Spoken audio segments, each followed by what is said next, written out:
I think it's pretty obvious that the biggest worry that Giants fans have going into the 2022 NFL season is the offense. Now, of course, you could pick apart each position of the team and really kind of have a worry about them, but it's really the offense as a whole that we're waiting to see something happen, a spark to happen. And it seems like we're getting that in the past couple of days of training camp. Let's get right into it.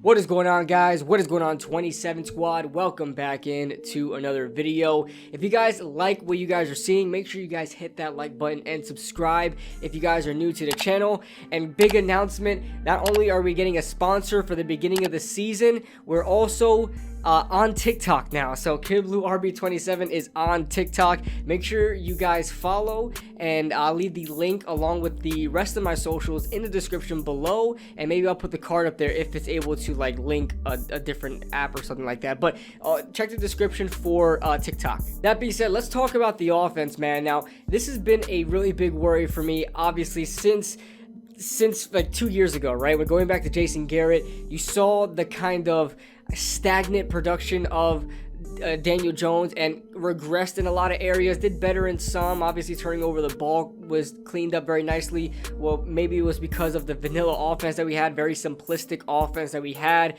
It was kind of harder to turn over the ball, not a lot of, shots downfield, things like that. But, obviously going into this season, we hire Brian Daboll. We get Mike Kafka in here at the offensive coordinator position. I can never pronounce the quarterback's coach's name, Shea Tierney, I think his name is. And then, we brought in the offensive line coach from Buffalo as well. And, we're trying, they are trying their best to try to get new coaches in here, new personnel to try to help out this offense. Obviously, they drafted Kadarius Toney, Wan'Dale Robinson, brought in Kenny Golladay, and then, got guys like Evan Neal on the team as well. So, and drafting Josh Azudu as well. I mean, they did so much to the offense, and the big question was, can they put it all together? Now, in the beginning of training camp, that wasn't the case, right? In the beginning of the training camp, defense was dominating, and always when you start camp and you start new systems, the defense always kind of defaults more success when it comes to a new system. The offense is a little bit more complicated to work with, a little bit more complicated to get everything down and play everything right? When you go to setting protections, when you go to different route concepts, when you go to different timing, you're working with new receivers, the timing's off, new offensive linemen, things like that. It all gets put into play. And we saw Daniel Jones struggle, especially the first padded practice. He was beat up a lot, as far as not accurately throwing the ball. He threw a couple of picks as well. But in these past 2 days, the offense has just been clicking. Now, Kadarius Toney and Saquon Barkley are guys that have been successful throughout training camp, and we saw them and their explosiveness, making plays, making highlights, and you saw it all over Twitter, even on the Giants app, things like that. But we're really yet to see other guys step up. We saw Darius Slayton drop the ball a lot. Kenny Golladay dropped the ball a lot. I made a video about that separately, but it seems like they really turned it on. So the first guy I want to talk about is Kenny Golladay. He sort of came to life, right? Kenny Golladay had a really good day on Wednesday. This video might be coming out on Thursday, so today is Wednesday. Had a really good day on Wednesday, including 2 contested catches. One was back shoulder, beautiful throw by Daniel Jones. Daniel has always been a great thrower of the football. It's just him getting the ball there and good decision making that's really been his Achilles heel. But he throws such a pretty ball, and Kenny Golladay came up with the back shoulder pass. I believe it was on Odori. I could be wrong. Maybe it wasn't on Odori.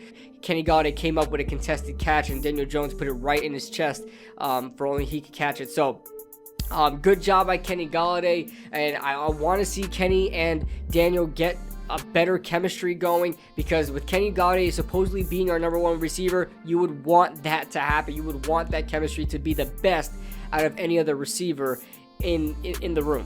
Top of that, Slayton started to catch the ball. In fact, he had the catch of the day on Tuesday. It was like a big red zone play, and he came up and mossed. I forgot who he mossed. I think it was Aaron Robinson, maybe. I know it was Tyrod Taylor who threw it. So it was I don't know who he mossed. As a matter of fact, I think it was like number 31 or something like that. I don't know who wears 31, and I'll put it on the side, I guess. But Slayton came up with a big pass today, and that should help him a lot. And hopefully he continues to catch the ball well, because not like I don't want anybody to fail on this team. It's just you got to call it how you see it, and I want everybody to do well. And Darius Slayton, as of late, has not been, but he was one of the receivers out of many that really balled out on the past few days.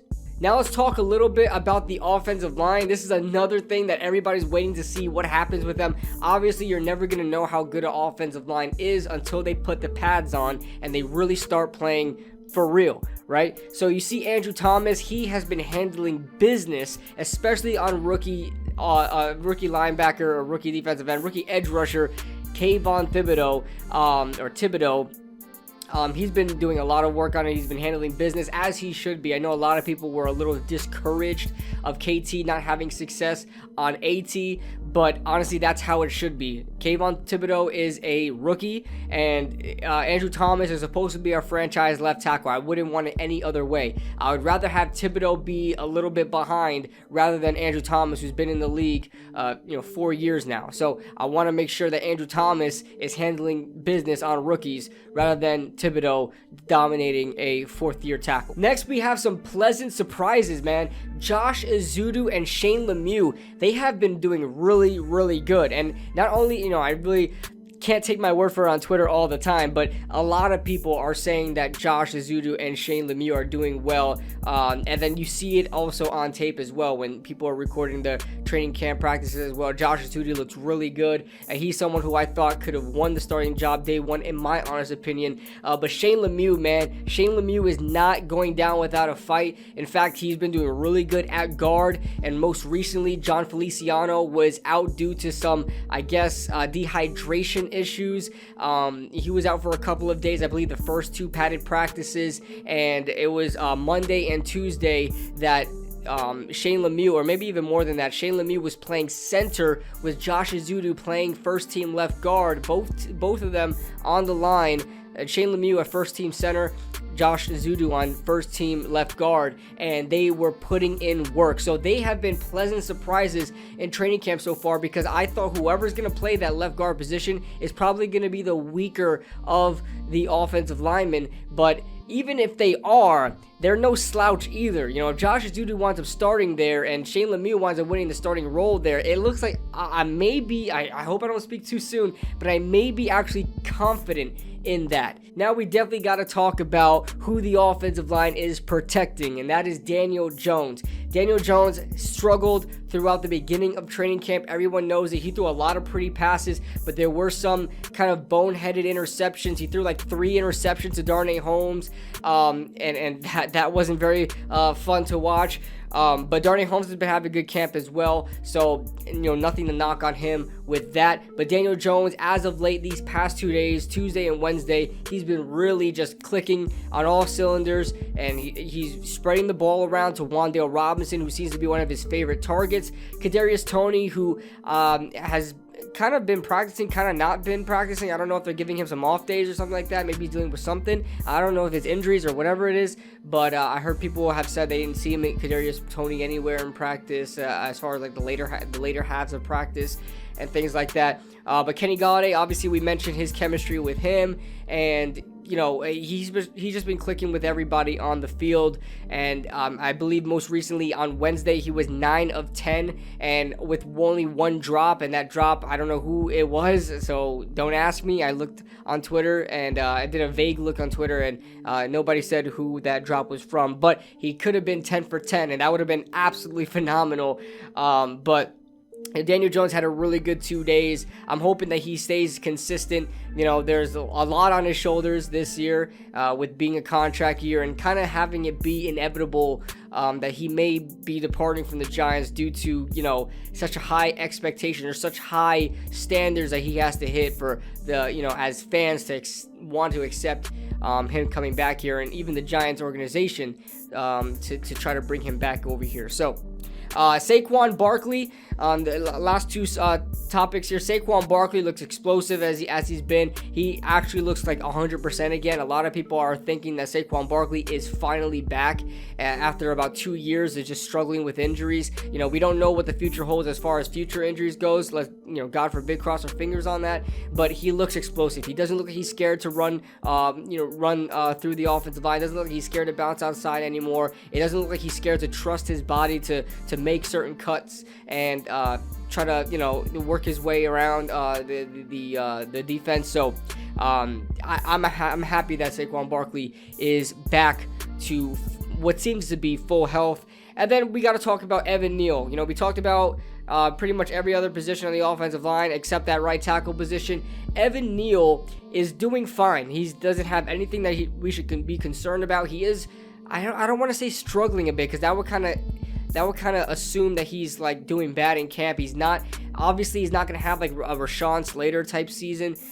That's something we would hope for, being an Alabama, tackle guy coming from Alabama, has a lot of high standards of success. And he was kind of the most safest prospect out there in this past draft, but doesn't mean that, he needs to be, the best tackle on the field, or needs to be, dominating everybody. KT has been putting in some work on him as well.